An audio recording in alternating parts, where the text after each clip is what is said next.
Hello everyone, welcome back to the JEE Maestro and students as you might be seeing हम लोग जो है एक नया सीरीज शुरू करने जा रहे हैं JEE Maestro पे।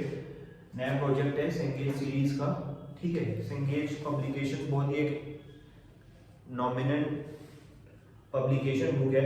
ठीक है, जेई के लिए मेन एंड एडवांस के लिए इसका सबसे पहले इंसेप्शन हुआ था और फिजिक्स केमिस्ट्री मैथ्स तीनों की आती है, लेकिन फिलहाल हम लोग केमिस्ट्री की डिस्कस करेंगे। सेंगेज की बुक्स, सेंगेज का जो कंटेंट है बेटा वो बहुत वास्ट है। पहले आपको मैं बता दूं, अगर सोली तुम सेंगेज पे फोकस करोगे तो बहुत टाइम लग सकता है, लेकिन चूंकि बहुत सारे लोग ऐसे हैं जो सेंगेज को पसंद करते हैं, कुछ लोग ऐसे भी हैं जो सेंगेज को लाइक उतना यूजफुल नहीं समझते, क्योंकि इतना वास्ट इसका वो है पूल है कि इसमें कदम रखने से पहले जो है बहुत सोचना समझना पड़ता है कि इसको हम लोग कैरी ऑन कर पाएंगे या नहीं। स्टूडेंट्स के लिए, लाइक टीचर्स के लिए तो आप लोग को भी इवन ग्रेजुएशन या मास्टर्स में भी लोग इसको पढ़ते हैं सेंगेज सीरीज को, क्योंकि बहुत अच्छा नॉलेज है इसमें।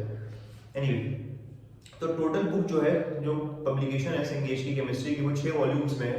फिजिकल केमिस्ट्री की 2, ऑर्गेनिक की 2 और इनऑर्गेनिक की 2। ठीक है, तो आज का जो हमारा चैप्टर है जो हम स्टडी करेंगे वो स्टडी करेंगे classification and nomenclature of organic compounds. ठीक है, अच्छा बात ये है कि इसको डिस्कस कैसे किया जाएगा। इसको डिस्कस करने का जो तरीका होगा स्टूडेंट्स, वो ऐसा होगा कि आप बुक ले सकते हो, हार्ड कॉपी परचेज कर सकते हो, या फिर आप ऑनलाइन भी इसका पीडीएफ भी, कुछ लिंक्स ऐसे हैं जहाँ पे एक पीडीएफ इसका मिल जाता है हमें। ठीक है, तो हमें इसको डिस्कस करने के लिए आप अपने साथ बुक रखो और मैं उसको जो भी चीज़ लिखी हुई है उसको अपने लफ्जों में समझाने की कोशिश करूंगा। ठीक है, और क्वेश्चन वगैरह जो भी इंडेक्स क्वेश्चन आ रहा है, एग्जांपल हो, कुछ भी हो, सब पूरा डिस्कस करने की कोशिश करेंगे हम लोग। ठीक है, आपके पास बुक होनी चाहिए मगर, क्योंकि मैं जब पढ़ाऊंगा तो उसी सीक्वेंस से पढ़ाऊंगा जिस सीक्वेंस में टॉपिक्स जो है इसमें कवर अप हुए हैं बुक में सेंगेज की।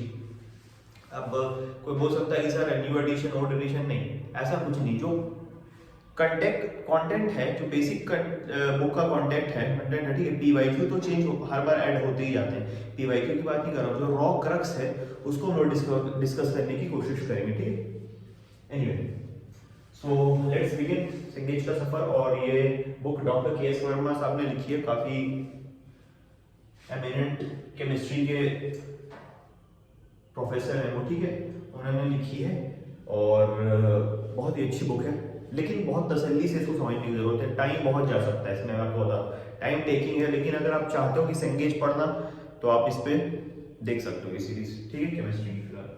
Okay, classification and nomenclature of organic compounds. बेटा जब आप सेंगेज की बुक खोलोगे ऑर्गेनिक की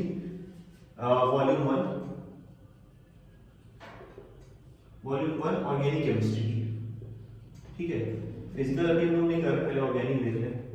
हालांकि हर किसी कंटेंट होगा, लेकिन पहले केमिस्ट्री ये वीडियो जो है ऑर्गेनिक केमिस्ट्री के लिए वॉल्यूम 1 के लिए सोली है। ठीक है, क्लियर बेटा? ठीक है सर। अब देखो स्टूडेंट्स, वॉल्यूम 1 ऑर्गेनिक केमिस्ट्री में इस चैप्टर में इंट्रोडक्शन इन्होंने सबसे पहले बताया है फर्मा साहब ने कि ऑर्गेनिक कंपाउंड्स जो होते हैं वो बहुत जगह हमें देखने को मिलते हैं। ठीक है, नेचर में तो मिलते ही हैं, साथ ही साथ सिंथेसाइज भी आप कर सकते हो इनको लैब में।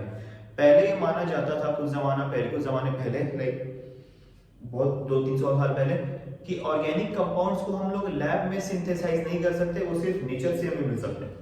ठीक है, अब सवाल उठता है कि जब नेचर में मिलेंगे तो लैब में सिंथेसाइज करने की क्या जरूरत। तो ऑर्गेनिक कंपाउंड्स को इनिशियली एक माना जाता था कि ऑर्गेनिक कंपाउंड में एक मिस्टीरियस फोर्स है, ऐसा फोर्स जो लिविंग ऑर्गेनिजम्स में ही एग्जिस्ट करता है, जिसकी वजह से हम ऑर्गेनिक कंपाउंड्स को मतलब पा सकते हैं। लैब में सिंथेसाइज करना पॉसिबल नहीं हमारे लिए। ठीक है, तो इसी फोर्स को, इसी मिस्टीरियस फोर्स को वाइटल फोर्स का नाम दिया गया। क्या दिया गया बेटा? Vital force. वाइटल फोर्स मतलब वो अहम तरीन फोर्स जो कि सिर्फ लिविंग ऑर्गेनिजम्स में, ऑर्गेनिक कंपाउंड्स में, लिविंग ऑर्गेनिज्म में, लिविंग प्लांट्स एंड एनिमल्स से हमें क्या हो सकता है? डिराइव हो सकता है। ठीक है, लिविंग प्लांट्स एंड एनिमल्स से डिराइव होगा। ठीक है, ठीक है सर। वाइटल फोर्स या मिस्टीरियस फोर्स भी बोलते थे इसको, और इसी थ्योरी को हम लोग बोलते थे वाइटल फोर्स थ्योरी। एक मिस्टीरियस फोर्स होता है, इसके हिसाब से, इस थ्योरी के हिसाब से एक मिस्टीरियस फोर्स होता है जो कि लिविंग प्लांट्स एनिमल्स में एग्जिस्ट करता है, सिर्फ लैब में नहीं कर सकते सिंथेसिस, इसको बोलते हैं मिस्टीरियस फोर्स। और इसी थ्योरी को अपन लोग क्या बोलते थे, vital force theory, vital force theory. ठीक है, आई होप ये बात सबको समझ में आ गई होगी। अब चैप्टर का जो फ्लो है वो बुक के हिसाब से ही रहेगा, ठीक है, जो चीज बुक में लिखी है उसको मैं थोड़ा समझाने की कोशिश करूंगा कि क्या बोलना चाहिए। अब इन्होंने आगे ये कहा है कि ऑर्गेनिक कंपाउंड्स जो होते हैं कार्बन के तो होते हैं, कार्बन तो होना ही होना ऑर्गेनिक कंपाउंड में, कोई भी दुनिया का ऑर्गेनिक कंपाउंड नहीं है जिसमें कार्बन नहीं है।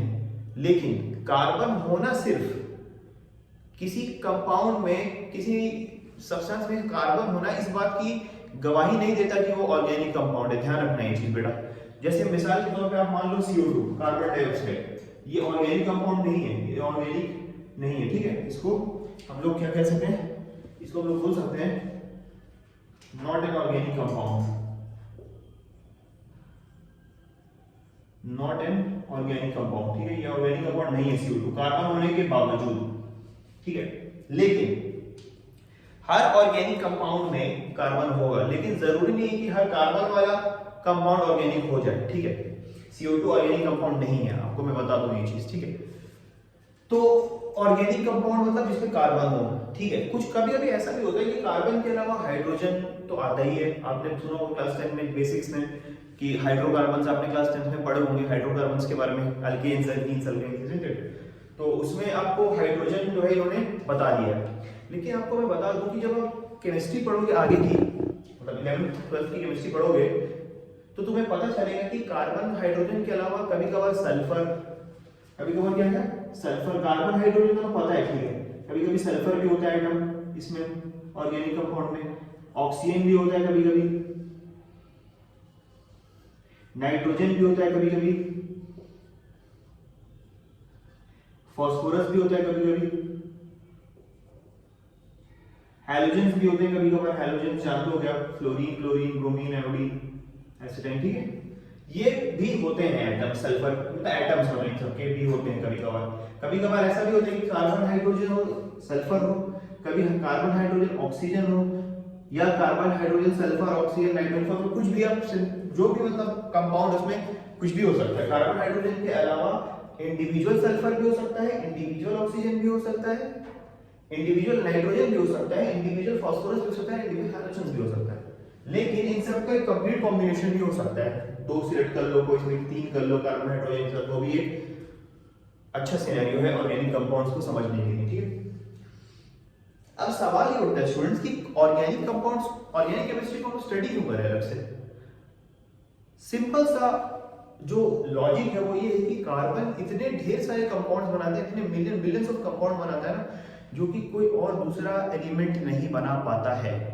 अलोन कार्बन के इतने कंपाउंड्स हैं कि तो आप इनऑर्गेनिक कंपाउंड्स को मिला भी दोगे, इनऑर्गेनिक मैं आपको बता दूं वैसे कंपाउंड्स जो लैब में जो मिनरल्स से हमें डिराइव्ड होते हैं, मिनरल रॉक सॉल्ट्स, जैसे आप NaCl मान लो, ठीक है, ये सब इनऑर्गेनिक कंपाउंड्स हैं जिसमें कार्बन नहीं हो, वो कहता है इनऑर्गेनिक कंपाउंड, ठीक है। हालांकि कार्बन होने इस बात की वो गवाही नहीं देता कि ऑर्गेनिक कंपाउंड है, आपको CO2 मिला, CO2 इनऑर्गेनिक कंपाउंड में काउंट किया जाएगा, सही। तो ऐसा कुछ इन्होंने कहा। अब बात आती है कि क्यों होता है ऐसा, इसलिए होता है क्योंकि कार्बन की एक बहुत अपनी यूनिक प्रॉपर्टी होती है जिसको हम लोग क्या बोलते हैं, कैटेनेशन। आपने पढ़ा होगा शायद क्लास 10 में कैटेनेशन के बारे में। Catenation self linking property, self linking property of carbon, ठीक है। कार्बन जो है सेल्फ लिंकिंग प्रॉपर्टी शो करता है, अपने से भी उसके कार्बन से भी वो लिंक होता है और कार्बन के अलावा दूसरे एटम से भी लिंक होकर बहुत लंबे लंबे चेन वाले कंपाउंड ये बनाता है, ठीक है। एक तो है कैटेनेशन, इसकी वजह, कैटेनेशन इसकी एक वजह ये है कि इसकी वजह से ऑर्गेनिक कंपाउंड इतने ज्यादा नंबर, क्योंकि बहुत सारे एटम से कंबाइन कर लेता है अपने तरीके से, ठीक है। कैटेनेशन के अलावा एक चीज और है कि कार्बन के जो कंपाउंड्स होते हैं वो नेचर में ज्यादातर मिलते हैं। हालांकि अब अभी हम लोग देखेंगे लैब में भी सिंथेसाइज किए गए हैं और किए ही जाते हैं आजकल, लेकिन नेचर और कुदरत में इतनी सारी चीजें हैं और सब लिविंग चीज में ऑर्गेनिक कंटेंट होगा ही कुछ ना कुछ, ठीक है, ऑर्गेनिक कंपोजिशन। इसीलिए इतने ढेर सारे कंपाउंड्स हैं, इतने ज्यादा कंपाउंड, इतने काउंट इतनी ज्यादा है कि अमीनो कंपाउंड हैं। तो इसीलिए क्या करते हैं कि ऑर्गेनिक केमिस्ट्री को हम लोग एक अलग ब्रांच में पढ़ना ज्यादा पसंद करते हैं, क्योंकि ताकि जितनी ज्यादा लाइक कह सकते हो जितनी ज्यादा बड़ी कोई चीज होती है तो उसको अलग से ट्रीट करके पहले पढ़ा जाता है, फिर बाद में चीज पढ़ी जाती है दूसरी को। तो ऑर्गेनिक कंपाउंड में कैटिनेशन होता है। ठीक है सर, अच्छी बात है।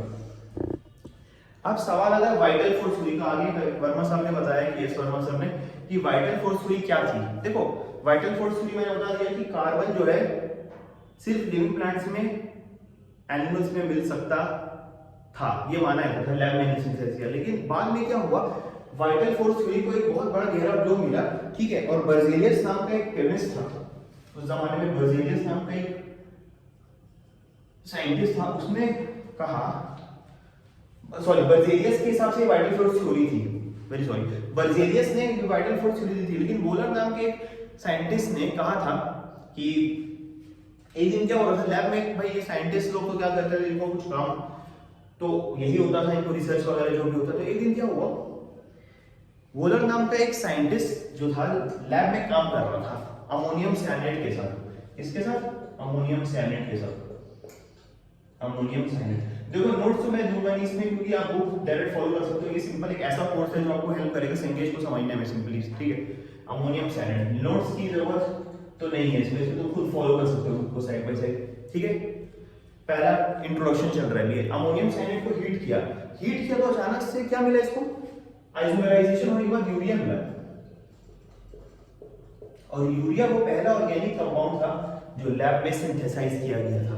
मतलब बनाना कुछ और चाह रहा था, वो करना कुछ और चाह रहा था, इत्तेफाक से हीट किया तो यूरिया निकल के आ गया, कार्बन लैब में बन गया। इसका मतलब है वाइटल फोर्स थ्योरी को बहुत गहरी धक्का लगा, बहुत गहरा धक्का लगा। और जब ये वोलर ने सिंथेसाइज किया यूरिया, तो ऑर्गेनिक कंपाउंड्स को जब सिंथेसाइज किया तो केमिस्ट में अचानक से एक वो हो गई, मतलब एक ट्रेंड हो गया कि भाई हम भी अपने अपने ऑर्गेनिक कंपाउंड बनाएंगे, हम लोग भी लैब में सिंथेसाइज करेंगे, ठीक है। तो फिर आज तक दिन है कि डेली कोई ना कोई नया इनोवेशन हो रहा है, नए ऑर्गेनिक कंपाउंड सिंथेसाइज किया जा रहा है, राइट। और फिर बाद में कोल्ब्स नाम के साइंटिस्ट ने एसिटिक एसिड निकाला, बर्थलोट नाम के साइंटिस्ट ने भी कुछ निकाला, ठीक है।